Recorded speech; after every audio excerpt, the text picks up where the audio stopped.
की शुरुआत करेंगे। बड़ी खबर का रुख कर लेते हैं। यूएस इजराइल ईरान जंग का 14वां दिन है और ईरान की राजधानी तेहरान में लगातार बमबारी हो रही है।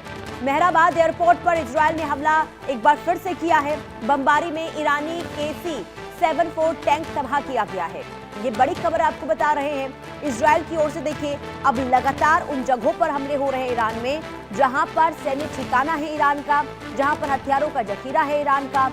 इसके अलावा जहां पर टैंकर्स रखे हुए हैं वहां पर भी अब लगातार बमबारी की जा रही है। ऐसे में ईरान के KC-74 को तबाह कर दिया गया है। ये बड़ी खबर हम आपको बता रहे हैं, ईरान की राजधानी से सामने आ रही है। और तेहरान में देखिए, 14 दिनों में, इन 14 दिनों में भारी तबाही हुई है और लगातार ये कोशिश अमेरिका और इजराइल की कि ईरान को पूरी तरीके से कमजोर करना है और इसके दावे भी हो रहे हैं दोनों ही देशों की तरफ से। लेकिन ईरान की ओर से जो प्रतिक्रिया सामने आ रही है उसे साफ ये संदेश ईरान की ओर से दिया जा रहा है कि भले ही हमारी ताकत पर निशाना बनाया जा रहा हो, भले ही हमारी ताकत पर हमला किया जा रहा हो, लेकिन इसके बावजूद भी हम पीछे नहीं हटेंगे। हम इस जंग को ऐसे ही लड़ने वाले हैं। और इसी के साथ इस जंग को रोकने के लिए देखिए, ईरान की ओर से 3 शर्तें भी रख दी गई है।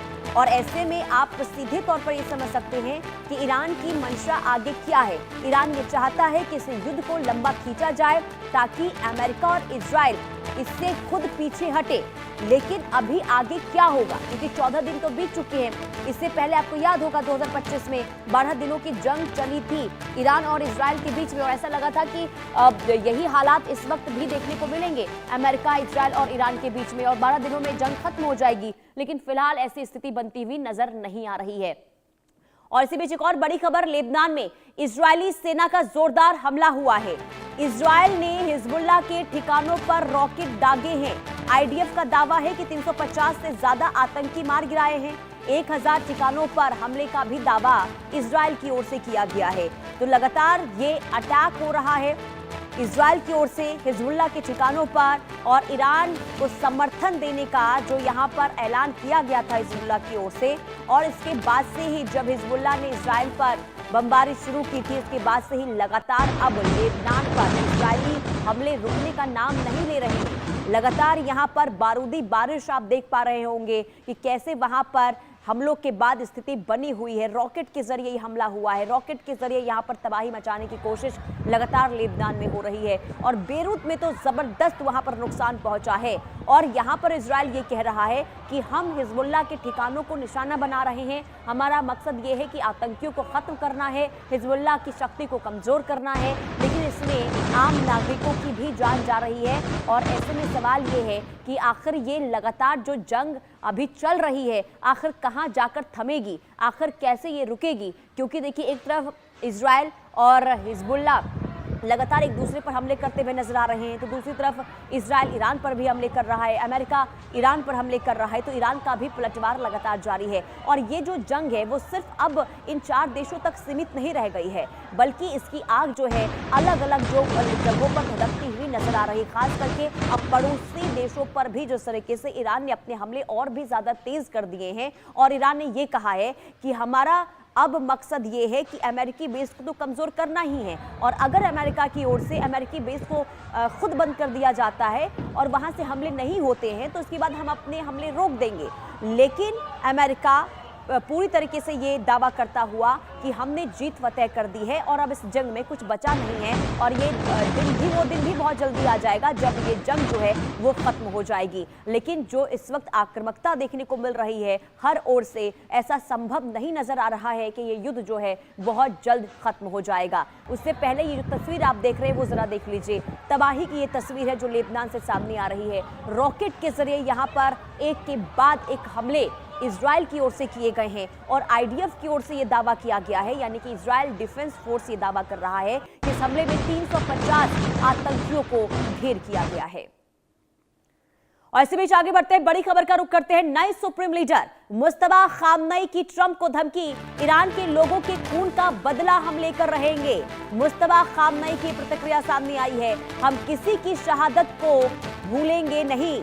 मुस्तफा खामनई 9 मार्च को नए सुप्रीम लीडर ये बने थे और इसके बाद उनकी ये पहली प्रतिक्रिया सामने आई है, जिसमें सीधे तौर पर डोनाल्ड ट्रंप को ये धमकी देते हुए नजर आए और ये कहते हुए नजर आए कि हम शहादत को नहीं भूले हैं और ना ही कभी हम भूलेंगे और हर एक मौत का बदला लेकर रहेंगे।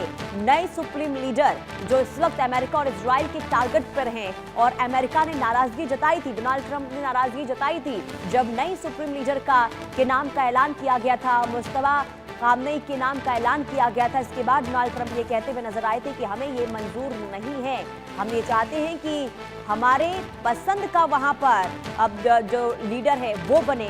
और ऐसे में जब नए सुप्रीम लीडर को लेकर मुस्तफा खामनई के नाम का ऐलान किया गया तो इसे लेकर गुस्सा जाहिर करते हुए डोनाल्ड ट्रंप नजर आए थे और अब सीधे तौर पर यहां पर डोनाल्ड ट्रंप को ही धमकाते हुए मुस्तफा खामनई नजर आए हैं। सुप्रीम लीडर बनने के बाद ये उनका पहला रिएक्शन है इस पूरे मामले को लेकर, जंग को लेकर, जिसमें वो कहते हुए नजर आ रहे हैं कि हम एक शहादत का बदला लेंगे और ये शहादत हम भूलने वाले नहीं हैं। और मुस्तफा खामनई ये भी कहते हुए नजर आए हैं कि आगे हम युद्ध इसी तरीके से जारी रखेंगे और अमेरिकी बेस पर हमले इसी तरीके से जारी रहेंगे। यानी कि ईरान की क्या मंशा है, ईरान आगे क्या चाहता है, ये मुस्तफा खामनई की ओर से साफ क्लियर कर दिया गया है। इसके अलावा स्ट्रेट ऑफ हॉर्मुज को लेकर भी मुस्तफा खामनई ये कहते हुए नजर आए कि प्रतिबंध वहां पर अभी भी जहाजों की आवाजाही पर रहेगा।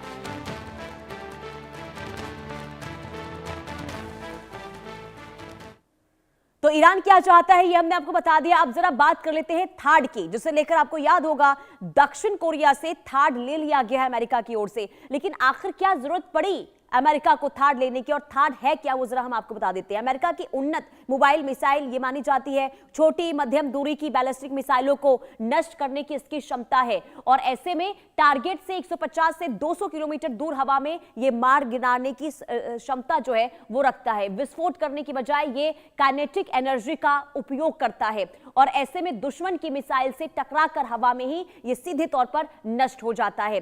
और आपको ये बता दें कि ANTPY-2 रडार से लैस है ये थाड एयर डिफेंस सिस्टम और काफी घातक माना जाता है। 870 से 3000 किलोमीटर की दूरी तक खतरों का ये पता बहुत आसानी से लगा सकता है, ट्रैक कर लेता है, वायुमंडल के अंदर और बाहर दोनों जगहों पर मिसाइल जो है ये गिराता है। तो ट्रक पर ले जाया जाता है इसको और कहीं पर भी इसे रखा जा सकता है। इसके अलावा दक्षिण कोरिया और UAE इजराइल जैसे देशों में ये तैनात है, लेकिन अभी दक्षिण कोरिया से अमेरिका ने इसे ले लिया है। अमेरिका की उन्नत mobile missile air defence system है जो आसानी से छोटे और बड़े